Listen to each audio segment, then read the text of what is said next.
Hey guys, what's up? It is Friday. Mr. DJ. You can get started. Everybody get to party. All night. What's First of going all, on, guys? Janae has new music out, and Janae should not have new music out. Oh boy. But that's neither here or there. What up? It is Friday, March 6th. Today on Still Diverted, we are talking about... Alright, so we're going to bring up just a little bit of Alicia Keys and Swiss Beats' son. How did you manage to do that? That whole story is about Kendrick, and you just made it about them. Oh, well, I thought it was beautiful. No, it's not about that little boy. Okay, fine. My goodness. Fine. It's about Kendrick Lamar released a new album, and their kid just happened to produce a track on My it. child produced a track on it. That is so selfish. That's not selfish. That is so selfish. I was going to bring him up. That's like, they do like a whole movie on Beyonce's life. You didn't give me a and chance to segue. There's one little part with Oprah in it. It's like, Oprah's in this new HBO documentary. It's like, but it's Beyonce's story. You didn't let me transition. Plus, you know Nina Simone drama. Y'all know the fucking story. People are pissed. Zoe Saldana is not. I couldn't even play Nina Simone. Like, it's just not right. But I could. And Miss Harris Perry is going down at MSNBC, and I am pissed. I am very pissed. Start the show.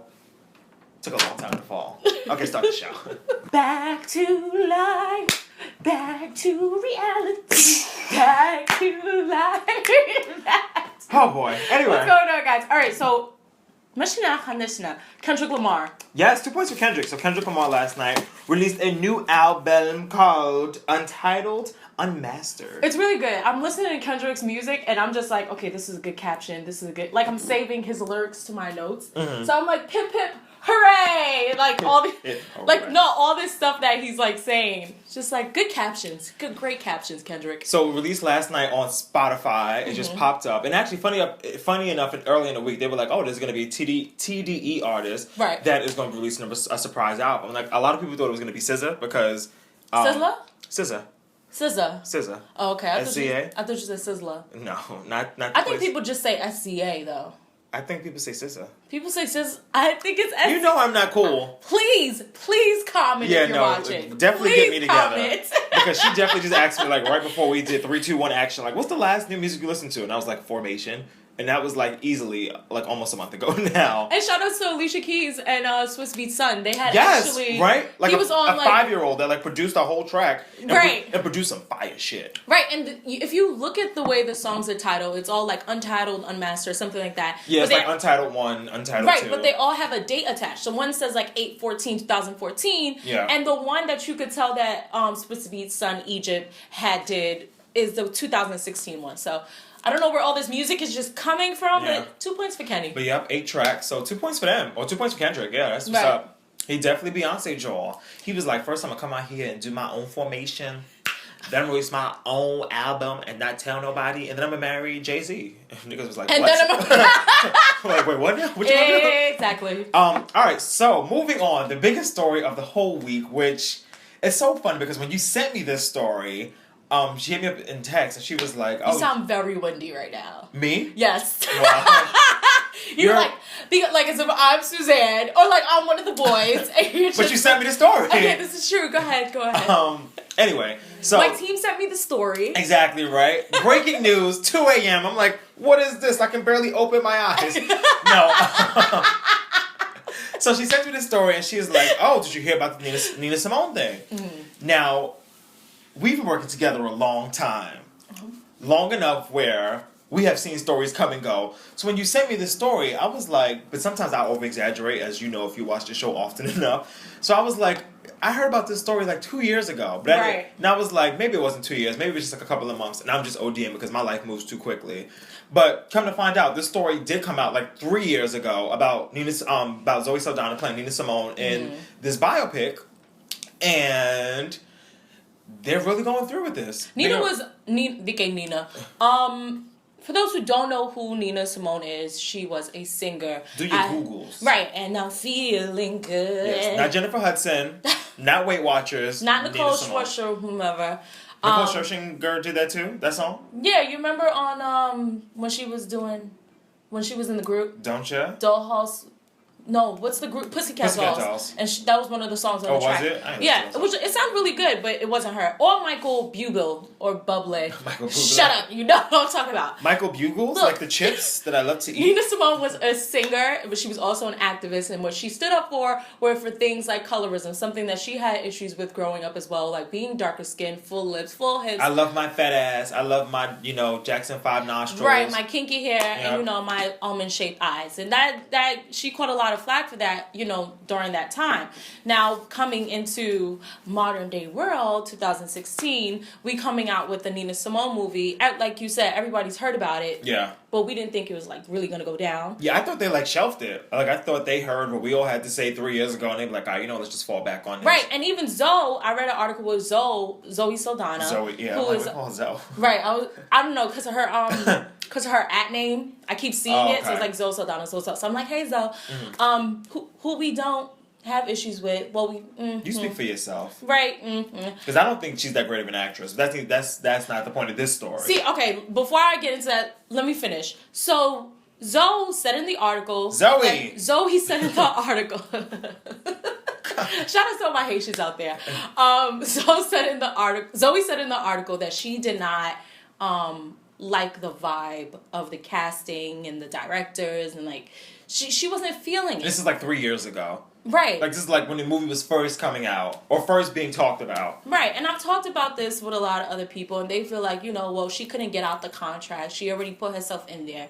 But Auntie Wendy, I'm sure your agent told you who this person was, what their story is, how their character was, and I'm sure you read the script, and you could have made a decision right then and there whether you wanted to continue this or not. So it's not an excuse. And then my whole thing is, because I still don't think she's that great of an actress, but that's not the point of this story. The point of this story is that she should have been cast to play this role. And there's plenty other women that could have been casted. And my whole thing is, listen, I'm no thespian. I just sit up here and talk shit about people once a week. But I study theater, so I know once a week. Once a week. Just for 20 minutes. So I know the life or the mind of what an actor... I know the mind of an actor.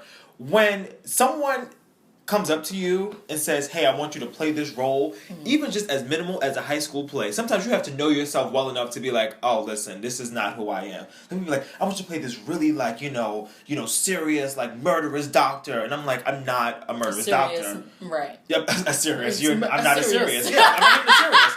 So I'm just you have to know yourself well enough as a person. Exactly. As a person, as an actor. So it's just and there have been issues as well where she doesn't claim to be black. Yeah. But then the story came out and it's just no, just kidding, I'm black. Exactly. So her response to all of this was she put up a tweet on Twitter and she said, I'll tell you what freedom is to me, no fear. I mean really, no fear. Which, funny enough, which is a Nina Simone quote. So the family jumped back on Nina Simone's quote-unquote Twitter account because Nina Simone was not alive on Twitter was a thing. But they said, cool story, but please take Nina's name out of your mouth for the rest of your life, ho. Not the ho. That was my own spin on it, but they wanted to say ho. Because I would have said ho. Or how Fox 5 just totally paraphrased it. It was get the hell out. Get the hell out of here. It was just I didn't see any get the hell out inside those tweets. They did not say that. But just to get that out the way too, because we have to move on. Yes, because there's many moving parts of this story. Is black. We all know this. Zoe Saldana? Zoe Saldana. Yes. She is black. There are several shades of black. You guys have to... We're all going to have to get on the same boat with the division of the nationalities and ethnicities. But somebody put out a great point saying that if one of us, meaning a dark-skinned black girl, wanted to play... A dark-skinned black girl from America wanted to play Celia Cruz, it would be a problem. Oh, hell yeah. And I'm just hell yeah. Absolutely. Baby. I didn't think of it like that, but I didn't think of it until somebody says it. And another thing, I would still have a problem if Halle Berry wanted to play Nina Simone. Because you just don't fit the description, mama. Yeah, and there's plenty of women out here. Plenty of actresses. Actually, technically, plenty of actors. Because the term and personally, I actually liked Zoe in Catalea in Colombia. I really did love her. I thought she did a great job. I thought she took her role very seriously because I've never seen her in an action kind of... Last time I liked Zoe Saldana was when she was in Drumline. Talking about 2, 3... I definitely forgot she was in that. obviously the last time I enjoyed Mama, Zoe you're not Saldana black. movie. You're not black. Come on. You was in Drumline. You not black? That was an HBCU. That was an HBCU. And she was like, you know, what is it called? I used to be in a band, I should know this. The section leader. Like, if you're the section leader of the dance section, at an HBCU? Black. You black. You black, man. You black. So, last final part of the story, just to wrap this all up, to make it all make sense and to really get even more underneath your skin. So, the production company that's putting this out is RLJ Entertainment. RLJ is Robert L. Johnson, who was actually the founder of BET. He founded BET back in the 80s, sold it to Viacom back in 2001, and he released a quote, and he said, Zoe Saldana delivers an exceptional and mesmerizing tribute to Nina Simone. She gave her heart and soul to the role and displayed her extraordinary talent. The most important thing is that creativity or quality of performance should never be judged on the basis of color or ethnicity or physical likeness. Quality entertainment should be measured by the sheer force of creativity and the commitment that an actor or actress brings to the performance. We have more details at 11. We'll be right back. Because that's the only thing you can do after that is go to commercial break. The only thing you can do after go like that is go to fucking commercial. Please. Please. And as a black man, first of all, the black man that created BET, so you would think, you know, you had the right mindset. But as a black man, that's going to say the most important thing is the creativity or quality of the performance and not the basis of color, ethnicity, or physical likeness. If you're going to make a biopic about someone's fucking life, you need to cast someone that looks like the person. You can't be freaking NC32 and try to wear NC54 foundation true match and then put on a prosthetic nose and think you're going to be Nina Simone. I didn't know what the fuck she was talking about just now. I was like, NC, like the rating?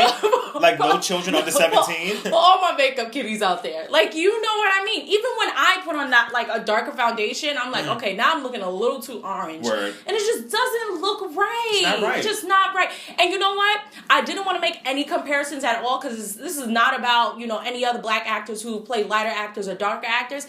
But if you want to try to sit there and compare Angela Bassett to Tina Turner, no.